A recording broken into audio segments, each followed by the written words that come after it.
है कि मेरी मीटिंग मुझे दोबारा दें।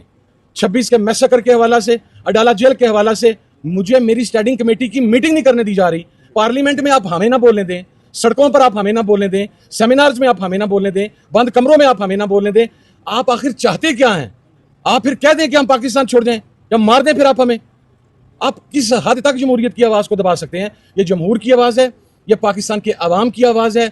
हम इस आवाज़ के साथ जो हमारी बसात है, हम हार्ड कोर मिलिटेंट्स नहीं हैं।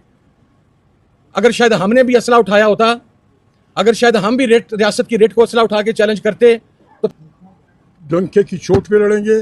कल हम यहाँ आएंगे, किसी ने होटल गिराना है, किसी ने किसी को पकड़ना है, हमें भगाना है। हमारी गैर आइनी गैर जमहूरी क़ुव्वतों के ख़िलाफ़ इस अलायंस ने लड़ने का ऐलान किया है।